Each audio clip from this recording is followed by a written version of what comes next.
Maître Georges Kapiamba, bonsoir. Bonsoir. Nous avons tous assisté ces derniers temps aux évasions massives dans 3 prisons, dans 3 provinces en République démocratique du Congo.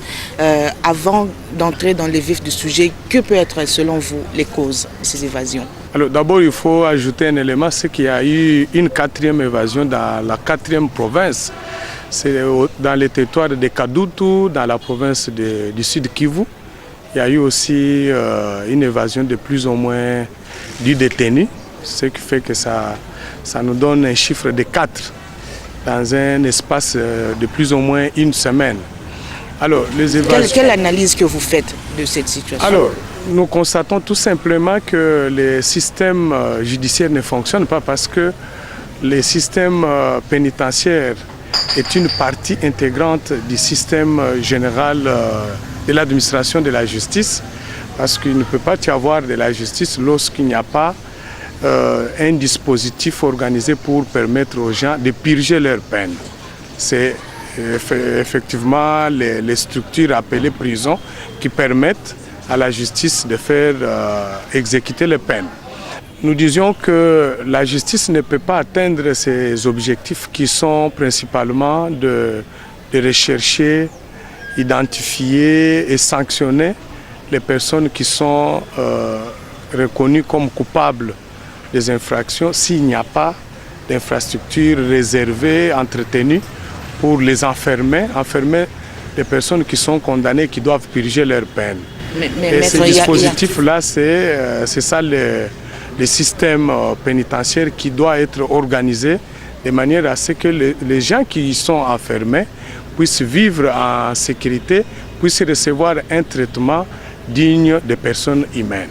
Maître, à côté de ça, la société civile et beaucoup de personnes justement condamnent le fait qu'il y ait des personnes plus en détention préventive que des condamnés dans ces prisons.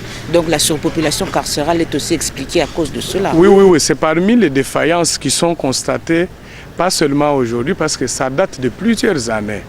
Et c'est pour cela que moi, je ne comprends pas la démarche du gouvernement actuellement, qui a tendance à faire sanctionner les agents et fonctionnaires qui sont commis au centre pénitentiaire, principalement à Makala. On vient de limoger les directeurs de ces centres en les considérant comme les responsables de tout ce qui est arrivé, alors que ces problèmes, ces défaillances datent de plusieurs années. Et le degré de responsabilité, selon vous, pourrait être réparti comment? Non, mais les degrés de responsabilité doivent être situés au plus haut niveau, c'est-à-dire au niveau du ministre de la Justice, qui depuis plusieurs années, il est d'ailleurs le responsable de ce département. Il a déjà reçu plusieurs fois les rapports des ONG, de plusieurs personnes, de la MONUSCO, avec des propositions concrètes pour apporter des solutions à tous les problèmes qui se posent et qui sont à la base de ces différentes évasions. On n'a jamais senti une action efficace de sa part pour améliorer la situation. Et notre côté, c'est par rapport au procureur général de la République qui porte aussi une responsabilité en ce qui concerne la présence massive des détenus préventifs, des gens qui sont détenus contre lesquels il y a toujours l'instruction des dossiers depuis plusieurs mois, plusieurs années, sans que leur sort ne soit connu ou fixé par le tribunal, sans oublier le fait qu'aujourd'hui, ce qui est considéré comme catalyseur dans l'évasion de Makala, c'est principalement la présence du député Nemwanda Semi, qui en principe Est-ce que Nemwanda Semi n'est pas seulement la conséquence d'une frustration, selon vous? Il y a notamment ça, mais nous entendons de plus en plus les gens évoquer le fait que c'est parce que lui s'était retrouvé là-bas, que ses fidèles se seraient organisés, parce que nous prenons ça au conditionnel, parce que jusqu'ici, il n'y a pas encore de conclusion résultant d'une enquête indépendante et impartiale qui a établi qu'effectivement ceux qui ont attaqué la prison de Makala... Quelle est aujourd'hui la position officielle d'ACAJ, l'association congolaise pour l'accès à la justice? Pour nous, il s'agit d'un groupe de personnes non notamment identifiées jusqu'à ce jour, qui se sont rendus à la prison, qui ont attaqué la prison pour faciliter cette évasion. Et nous n'avons qu'un élément aujourd'hui objectif est indiscutable qui peut nous déterminer à considérer qu'il s'agit bel et bien des partisans du député Némanda Semi. Il peut avoir aussi profité de la situation comme tant d'autres détenus, prisonniers condamnés qui étaient là pour sortir. Parce que ça a été une occasion pour quiconque de pouvoir quitter ces lieux.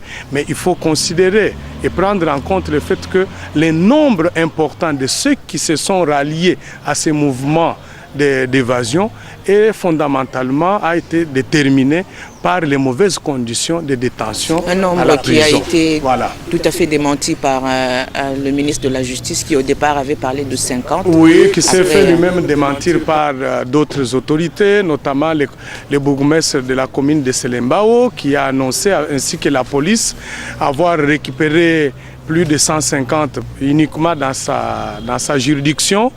Et puis à d'autres endroits, on a appris encore une cinquantaine. Bref, il s'est avéré que le ministre de la Justice n'a pas voulu dire la vérité à la population, à l'opinion.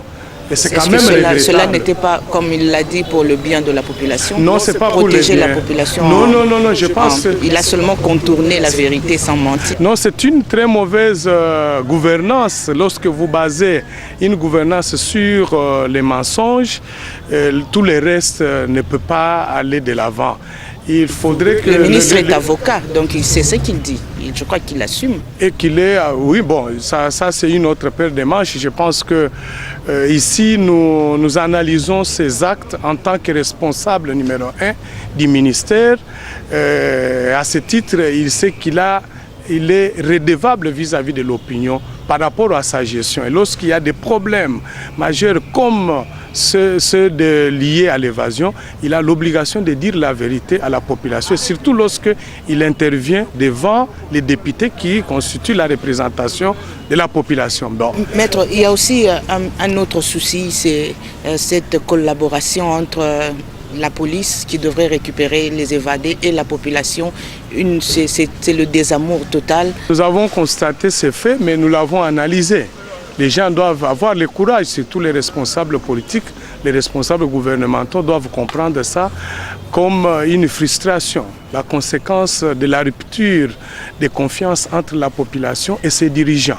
Et cela résulte principalement de la crise politique qui secoue notre pays depuis 2016 à ce jour, qui est une crise due au refus d'organiser les élections, et cela empêche ou pousse les gens à considérer qu'ils ne sont plus redevables, ils ne se retrouvent pas dans les actions et dans les décisions qui sont prises par leurs décideurs actuels. Parce que les gens doivent se mettre en tête, principalement ceux qui gèrent aujourd'hui, que l'absence de légitimité dans les actes qui sont posés est un élément qui peut empêcher la décision même d'avoir d'impact dans une société. Donc, ces aveux est révélateur en réalité de la rupture de confiance qui existe aujourd'hui entre la population et ses autorités. Et on lit dans la presse qu'en échange justement ou en contrepoids de cette situation, les autorités judiciaires proposeraient des primes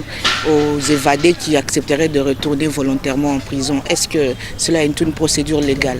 Bon, ce n'est pas une procédure légale, mais c'est une démarche qu'ils ont choisie. C'est une bonne chose, mais aujourd'hui, les gens, lorsqu'ils reviennent, on les récupère, où est-ce qu'on les achemine? C'est encore une autre question. Parce que nous rappelons qu'en ce qui concerne la prison de Makala, elle a été conçue pour recevoir ou accueillir 1500 détenus ou prisonniers ou condamnés. Mais lorsque vous y amassez, vous y entassez des gens jusqu'à 8000, sans aucun souci de trouver d'autres solutions rapidement. Je pense qu'à ce moment-là, on n'accomplit pas son devoir conformément à la loi. On n'est plus fidèle par rapport à son serment. Aujourd'hui, on reproche à la CAJ, votre ONG, de s'occuper plus des dossiers des hommes politiques que de la population démunie, justement celle-là qui croupit dans ces prisons mal réfectionnées, des prisons vétustes. Non, nous les faisons. Est-ce que vous acceptez cette critique? Non, c'est faux, nous le faisons. Et je peux vous donner un exemple. Pour cette année, seulement l'année 2017, nous avons déjà adressé plus de 50 lettres qui se rapportent aux mauvaises conditions de détention dans nos prisons. Et nous avons fait les plaidoyers pour pousser les responsables gouvernementaux à y apporter des solutions, que ce soit pour la prison de Kinshasa ici ou dans les provinces, notamment à Goma où nous étions. Récemment, nous avons constaté qu'une petite prison conçue pour recevoir 500 détenus en reçoit aujourd'hui plus de 2000, 3000. Comment voulez-vous que les gens, des personnes humaines puissent être entassés dans ce genre de conditions? Les gens dorment à même le sol. Il n'y a aucune structure, par exemple, médicale pour prendre en charge les malades. La nourriture n'existe pas. Il faut que leur famille leur apporte à manger. Bref, les gens vivent dans des conditions difficiles. Je pense que pour nous, les ministres de la Justice auraient dû démissionner. Et que comme il ne l'a pas fait, il a fallu que ceux qui ont le pouvoir de les pousser à cette démission auraient dû les contraindre à démissionner, sans oublier aussi le procureur général, ne fût-ce que sur la question de la détention de la présence du député Nemanda Semi à la prison de Makala. C'est un motif valable pour les relever de ses fonctions, parce qu'il sait qu'il l'a fait en violation flagrante de la décision de la plus haute juridiction de notre pays. Pour cette question, le parquet général de la République a déjà réagi qu'il n'y a pas plus sécurisé que la prison. Non, mais il ne revient pas au procureur général de la République d'apprécier une décision rendue publique par la Cour suprême de justice. Lorsque la Cour dit que le monsieur tel, compte tenu de son statut, compte tenu de telles conditions, doit être détenu dans une résidence surveillée, ça veut dire en dehors des lieux de détention habituels ou ordinaires. Il ne revient pas au procureur général de le faire. Quand il le fait, il s'inscrit dans une position où il méprise, il se met à contre-faux par rapport à une décision d'une juridiction. Alors, on clôture ce dossier d'abord avec cette dernière question que les gens se posent, que moi je pose à Maître Kapiamba, avocat. Quelle est la procédure justement pour ces évadés que l'on récupère dans la rue, que la police est en train de remettre dans les prisons sans peut-être les entendre? Est-ce que c'est légal? Qu'est-ce qu'on devrait faire à la place? Que dit la loi? Non, la loi voudrait seulement que toute opération de recherche d'un évadé, de n'importe quel autre criminel, doit être accompli en respectant les principes des droits de l'homme. Tous ces droits. Lorsque un agent de la police met la main sur quelqu'un qui est soupçonné comme faisant partie des évadés de la prison, il doit l'interpeller en respectant ses droits fondamentaux, en respectant sa dignité. La personne ne doit pas faire l'objet de brutalité, ni de torture, ni de mauvais traitements.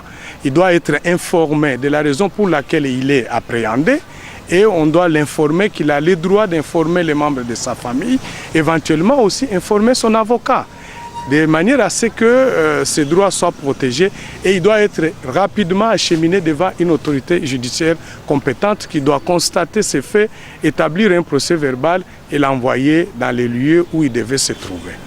Maître Georges, le deuxième dossier qui défraye la chronique, c'est le dossier de l'ex-ministre Clément Kankou, que vous avez d'ailleurs, entre guillemets, défendu, selon certaines personnes. Vous avez eu une position musclée pour critiquer une fois de plus le parquet général de la République sur des dossiers que le parquet devrait instruire à la place d'autres. Quelle est votre analyse d'abord de cette situation et de ces révélations? Alors, si vous permettez, sur la question des évasions, parce que la question était plus large, dans quelles circonstances on peut récupérer les gens, il est important aussi que les éléments de la police ou les responsables de la police respectent la procédure en ce qui concerne les recherches pour des personnes qui se trouvent dans des résidences ou des domiciles. Ils doivent respecter. La procédure voudrait que lorsque vous voudrez pénétrer dans une résidence d'autrui ou un domicile, parce que les domiciles et la résidence sont inviolables conformément à l'article 29 de la Constitution, il faudrait que ça se fasse avant 5 heures du matin, ou lorsque l'opération a commencé après 5 heures du matin, des recherches ne doivent pas aller au-delà de 21 heures. Pour le faire même, il faut qu'il se fasse obtenir d'abord les mandats de perquisition s'ils veulent opérer ou aller au-delà des 21 heures, ils doivent obtenir préalablement l'autorisation du président du tribunal de grande instance du lieu où l'opération est projetée.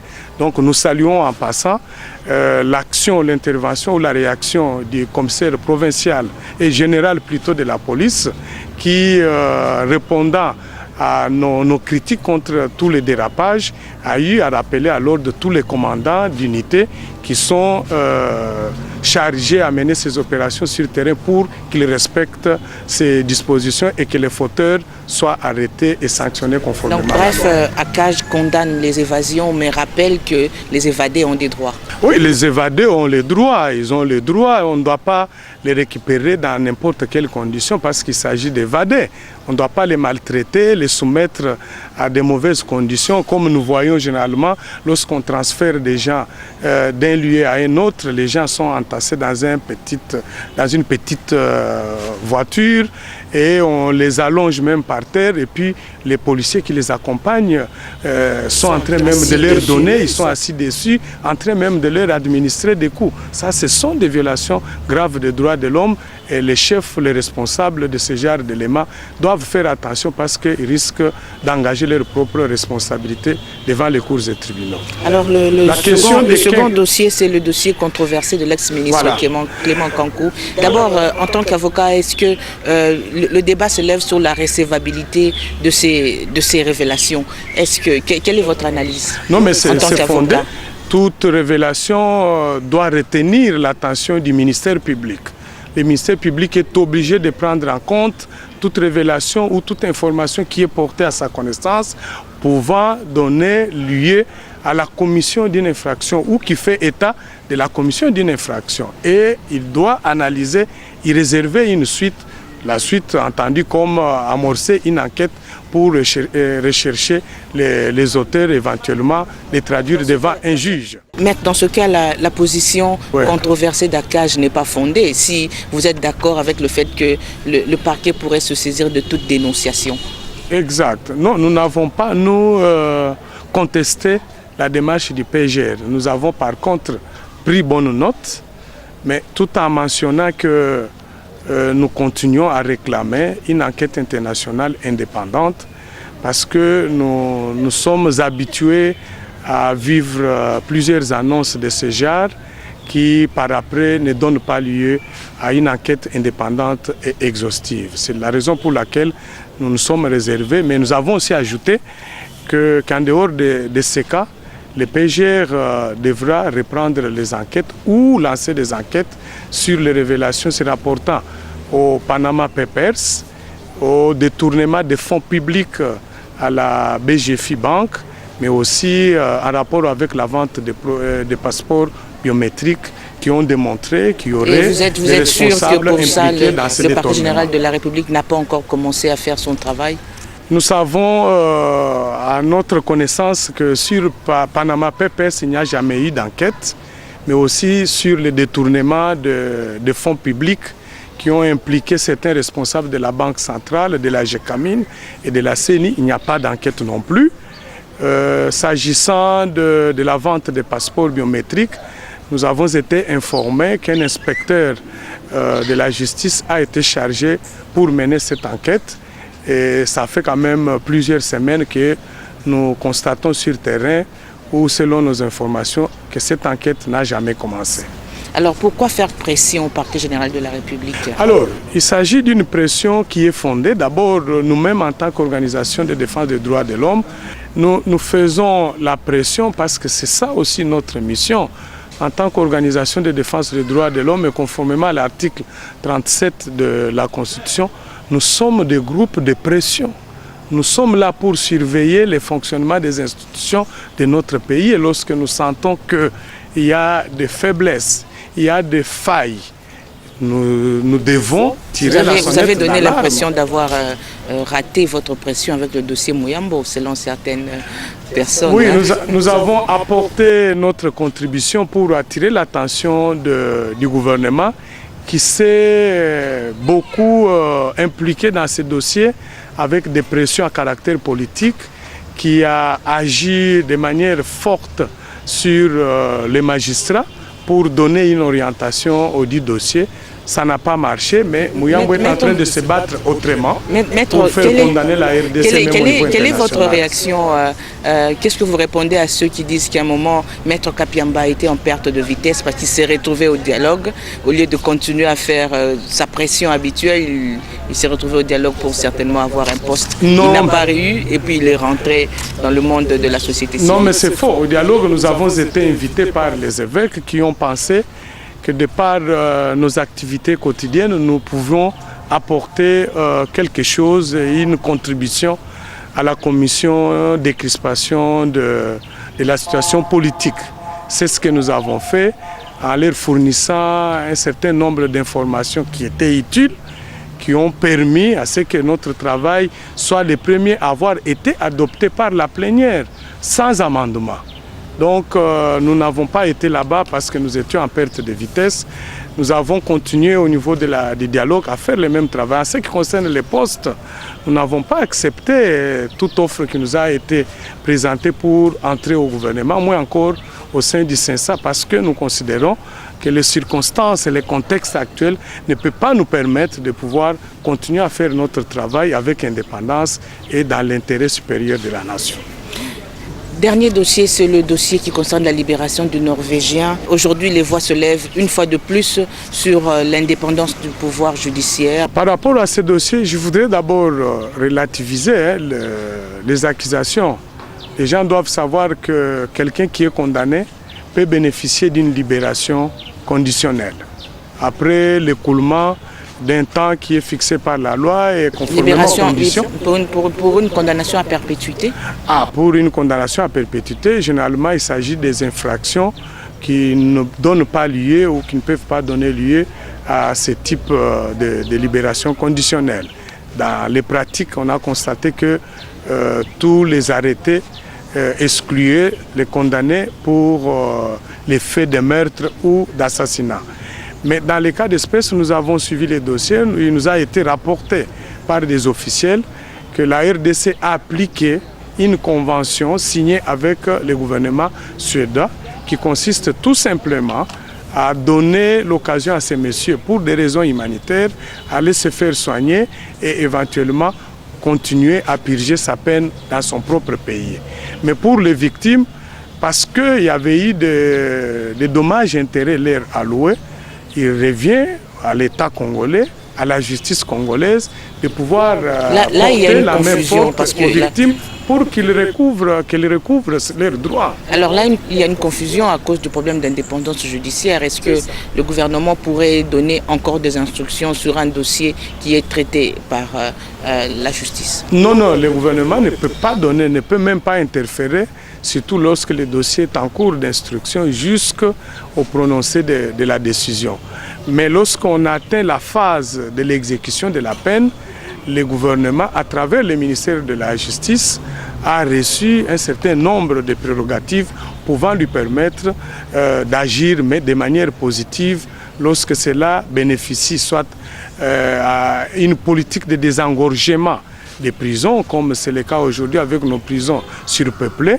Le gouvernement peut agir pour arriver à désengorger la prison ou faire bénéficier des mesures à caractère humanitaire à certains condamnés, mais aussi pour exécuter une convention internationale. Les parties civiles qui sont des victimes doivent s'adresser à la justice qui avait prononcé cette décision pour savoir les dispositions déjà prises afin de leur permettre de rentrer dans leurs droits, c'est-à-dire de récupérer les indemnisations leur allouées.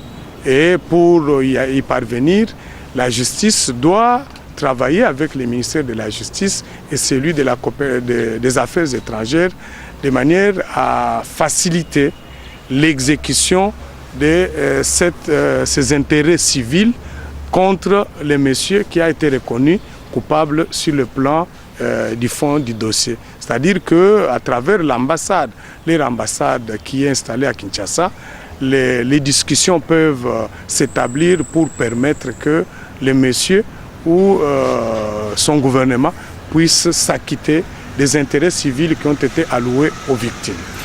Maître, la dernière question pour clôturer. En tant que président de l'Association congolaise pour l'accès à la justice, quelle est votre analyse quand on assiste ces derniers temps à des séries de frustrations, des expressions de frustration de la population? Il y a des actes de vandalisme dans les parquets et tribunaux, on brûle les parquets. Aujourd'hui, c'est les prisonniers qui s'évadent. La confiance de la population envers la justice commence à s'amenuiser. Les solutions sont de deux ordres. L'ordre d'abord politique, mais aussi sur l'ordre purement technique. Au niveau politique, il faudrait que les gouvernements prennent en compte cette rupture de confiance qui s'est fait établir à l'occasion des appels lancés à la population pour contribuer à l'opération de récupération des évadés. On a senti une réticence dans les chefs de population, ce qui fait qu'aujourd'hui, le nombre de récupérés est en deçà des espérances. Donc, les gens ne se sentent pas concernés par cette démarche et ce n'est pas normal parce que les évadés doivent en principe être récupérés et remis dans le lieu où ils doivent être détenus. Alors cela voudrait tout simplement dire que la rupture résulte du fait qu'il n'y a pas eu d'élection. Les gens ne se retrouvent pas dans les décisions prises par les dirigeants actuels. Est-ce que ce n'est pas une manipulation de la population? Non, il n'y a pas eu de manipulation. Par la société civile, non, justement. pas du tout. On a constaté que les gens ont réagi de manière spontanée. Personne ne s'est empressé à pouvoir dénoncer qui que ce soit. Et ça a été un mouvement spontané de la part de tout le monde. Ce n'est pas qu'il y a eu des manipulations à gauche ou à droite, parce que nous n'encourageons pas cet état de choses, parce que pour nous, la présence de ces évadés dans la population constitue encore une source d'insécurité pour elles-mêmes.